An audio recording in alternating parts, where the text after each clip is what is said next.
Aí, gente, peraí, que aconteceu? Parece que teve um outro vazamento, gente, peraí. Parece que teve outro vazamento dessa história dos Estados Unidos. Vamos assistir aqui, peraí. All right, I don't know how deep this rabbit hole goes, but we have some breaking news about the Pete Hegseth security scandal that nobody's really talking about. And I want to call this one the triple whammy, because this is the third scandal, maybe even fourth scandal that Pete Hegseth has gotten in this week. And what are we on, Thursday? We're on the fourth business day this week. So for every business... O Pete Hegseth é esse cara da Fox News, pra quem não sabe. Fox News é tipo a Jovem Pan deles, e é um cara que é ex-militar, e ele é um cara completamente maluco, que fica falando de guerra, ficava muito falando de guerra, não sei o que, ele tinha um programa sobre isso. E super, aqui chama de grifter, né? Essas pessoas que eles falam só o que o que essa galera quer ouvir pra poder ganhar dinheiro, entendeu? Então ele é um cara desse. Daí o Trump pegou esse cara e colocou ele, tipo, pra ser o chefão do exército americano.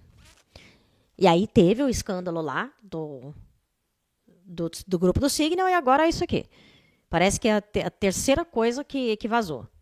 Day, Pete Hegseth has gotten himself into a new scandal, and this one may be the worst, because off the back of the Signal group chat leak, people started doing some digging, and they realized Pete Hegseth, Tulsi Gabbard, what are we on, Thursday? We're on the fourth business day this week. So for every business day, Pete Hegseth has gotten himself into a new scandal, and this one may be the worst, because off the back of the Signal group chat leak, people started doing some digging, and they realized Pete Hegseth, Tulsi Gabbard, a lot of other Trump officials have very easily accessible personal information and data just floating out there online. And then somebody realized that Pete Hegseth in particular has multiple accounts with Russian servers, Russian email addresses. I'm going to break all of this down and how we got here, but first, make sure you scroll down and drop a like. And let me start from the beginning. So let's start on Monday. I'm not going to dig too deep into this because we've all heard a lot about it. I've made multiple videos,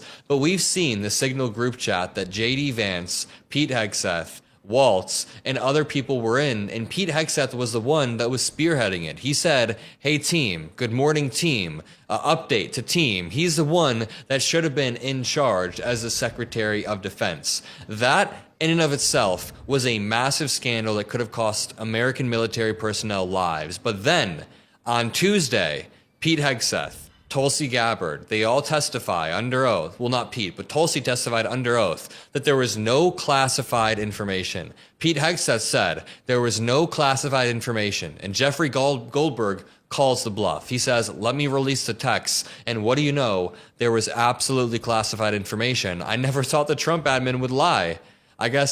Obviously, I'm being sarcastic. The Trump admin is, of course, going to lie. But then here's where it starts to get a little bit more scary, because yesterday, on Wednesday, we got an article from Der Spiegel, a German newspaper that I couldn't pronounce yesterday, and people were really mad at me.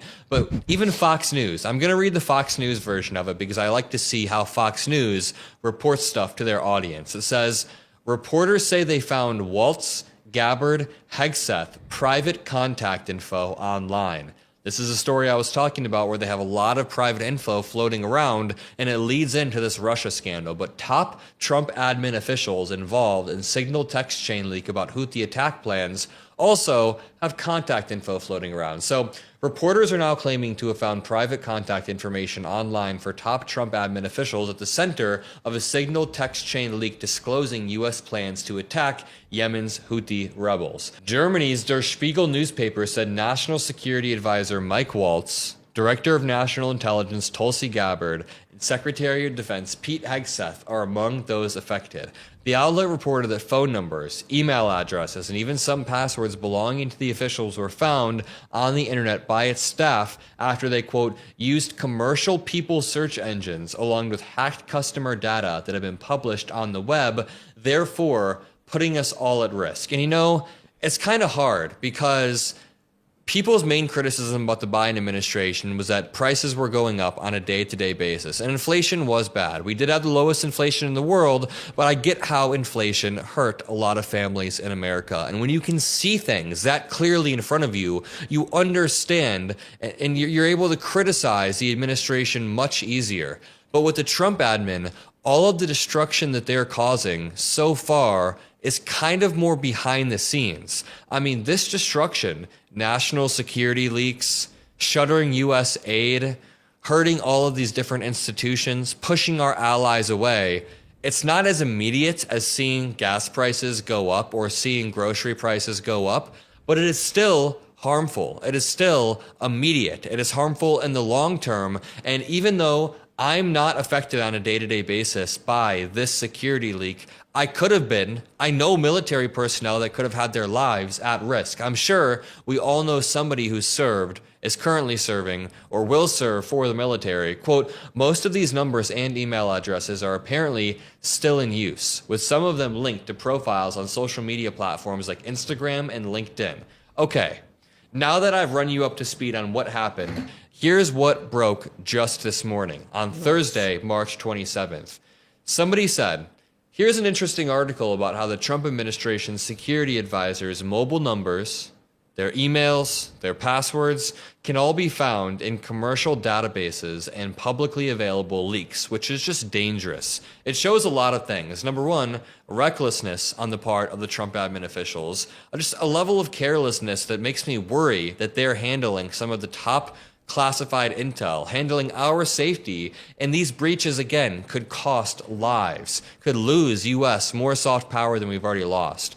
Now someone says, my question is, why does Pete Hegseth have a Russian email address? And that is a very, very good question. Why does Pete Hegseth have a Russia email address? Someone said, if any journalist wants to dig deeper, send me a DM. But update, the information above was fetched from some of the public leaked databases going around the internet.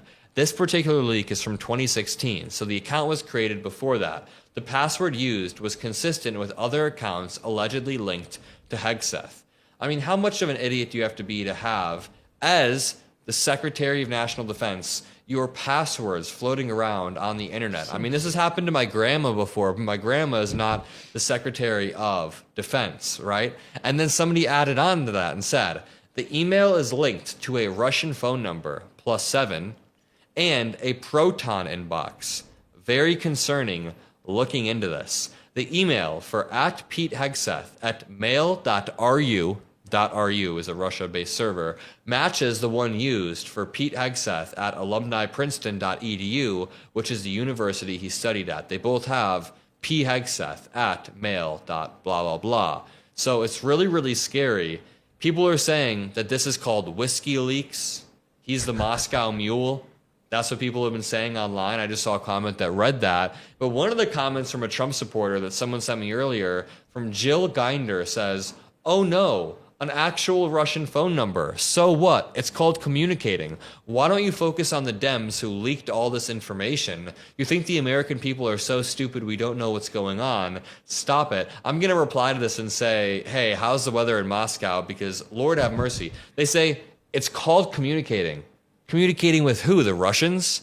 You're a Fox News anchor and you're communicating with Russians? I guess it lines up. But also they say, why don't you focus on the Dems who leaked all of this information? That is my favorite conservative spin of all of this. That Jeffrey Goldberg is actually the one in the wrong because he's the one who leaked national security intel, even though he was the only one with enough of a brain to be careful enough to withhold this information to make sure that he vets it, to make sure that he talks to lawyers. And then after all of the Trump admin officials lied and lied and lied and forced Jeffrey Goldberg's hand, did he come out and share the classified intel. So this is definitely a Russian bot. And I guess to break down the implications of Pete Hegseth having a Russian phone number, it all is a part of a broader pattern of most Trump admin officials being oddly aligned with Russia. You can look at Tulsi Gabbard, uses Kremlin talking points. Trump, J.D. Vance, Kremlin talking points. Pete Hegseth has a Russia phone number. Now, the thing is, even the officials in the Trump administration who are pro-Ukraine, there are some who are war hawks and they're pro-Ukraine, and I've heard them say in the past, like Waltz, that, hey, we need to push back against Russia. They're still forced into this weird position where they take a pro-Russia stance, and this all leads to a broader erosion of U.S. soft power, of U.S. moral superiority. I mean, not that we have much. We've done a lot of stuff in the Middle East, of course, but the U.S. at least has never annexed territory. People always get mad when I say this, but we've never marched into a country, grabbed that territory over the past, I don't know, 200 years and said, this is now our land. We'll kill you. That is what Russia's doing. And it's a lot different than what the U.S. has done in other countries. And I'll leave it at that. Drop a like, subscribe. I'll see you all in the next video. Peace out. Bancava os golpes e deixava o povo fazer, né? Esse é o negócio, né? Que ele fazia. Mas, gente, é isso, então. Então, assim, tipo, acharam... Porque, assim, esse negócio da Rússia tá muito sério nos Estados Unidos. Porque eles têm muita desconfiança de o Trump ser um ajudante da Rússia, entendeu? E esses... como é que se diz? Esses influenciadores de direita, teve um maior escândalo há alguns meses atrás, que eles estavam recebendo muito dinheiro dos russos, tipo $100 mil por vídeo, sabe? Para ficar divulgando essa mentalidade de direita, de extrema direita. Então, tem muita coisa assim, eles estão com muito medo de os russos estarem muito enfiados nesse governo.